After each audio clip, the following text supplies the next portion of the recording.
Est-ce que tu sais ce que c'est que ceci? Je suppose une sorte de nouvelle microscopie, je sais pas. On a vu ça au microscope peut-être. Ça ressemble un peu genre à des cellules et tout ça. La cellule, non? Cellule, je sais pas. C'est une seule cellule ou il y en a plusieurs? Bah là je sais pas trop. Il doit en avoir plusieurs. Deux? À mon avis, c'est une seule vachement zoomée. Je dirais plusieurs. Oui, il y a plusieurs couches, on va dire. Plusieurs cellules organisées entre elles forment quoi? C'est un tissu. Un tissu? Dans quelle discipline est-ce que c'est utilisé, ce genre d'image? Je sais pas, en biologie, je sais pas. La biologie. En biologie? Biologie? Ou anatomie. Je sais pas.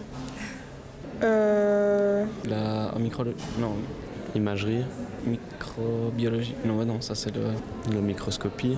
L'histologie, ça te dit quelque chose? Non. Non. Ah, l'histologie. Ah mais bah je savais pas.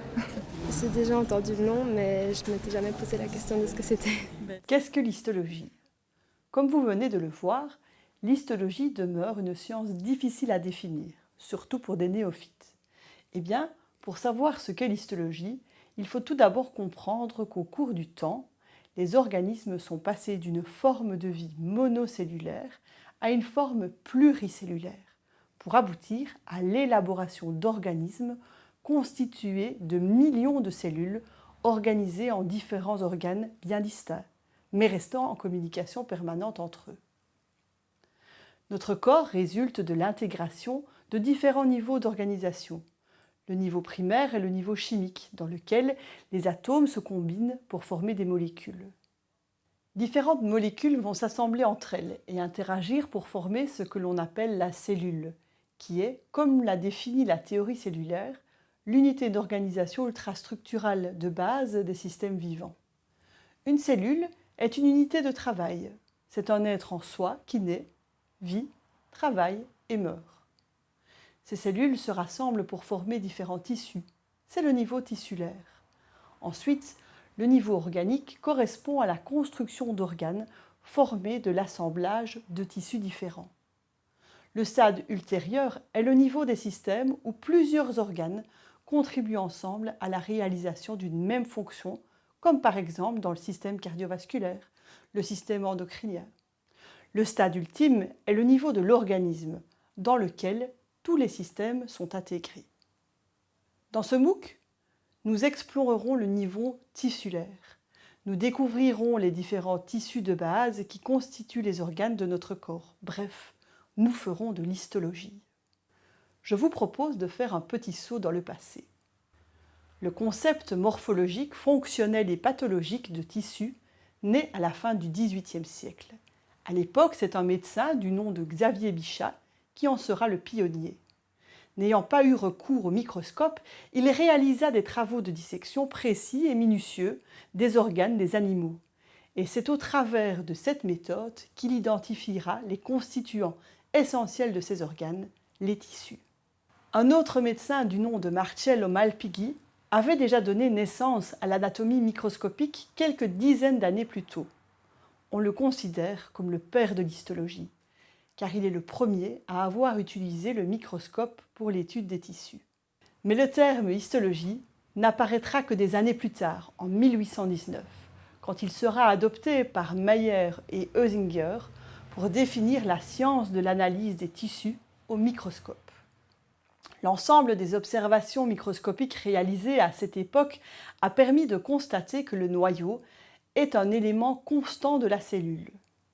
Ces observations ont également permis d'élaborer la théorie cellulaire pour les plantes de Schleiden en 1839 et pour les animaux réalisée par Schwann en 1839. Le concept omnis cellula et cellula, toute cellule dérive d'une autre cellule de Virchow, ainsi que celui de Haeckel, l'ontogénie retrace la phylogénie, repose aussi sur des observations microscopiques. Soulignons qu'à l'Université de Liège, Édouard van Beneden a découvert et décrit les mécanismes de la méiose, fin du XIXe siècle. Et Maurice Chèvremont a démontré l'existence de l'ADN mitochondrial dans les années 50. Après ce bref historique, revenons à un aspect plus pratique de l'histologie. On distingue chez les vertébrés 4 groupes fondamentaux de tissus. Les tissus épithéliaux, les tissus conjonctifs, les tissus musculaires et les tissus nerveux. Cette classification en 4 groupes de tissus fondamentaux ne repose pas sur leur origine embryologique, mais sur leur structure et leur fonction. Dans ce MOOC, nous observerons ces tissus grâce à un microscope optique virtuel. Cette technique nous permettra de distinguer clairement les cellules et autres éléments de structure qui composent les tissus, ainsi que l'organisation spatiale. Par contre, comme vous le voyez sur ce schéma, la limite de résolution du microscope optique ne permettra pas d'observer la composition moléculaire des tissus. Discipline descriptive à ses débuts, l'histologie se présente aujourd'hui comme une science permettant une observation extrêmement détaillée et ultrastructurale depuis l'émergence de la microscopie électronique. L'analyse de la dynamique cellulaire est également possible grâce à de nouvelles méthodes. En effet, sans cesse les cellules se multiplient, migrent, modifient leur activité métabolique ou disparaissent.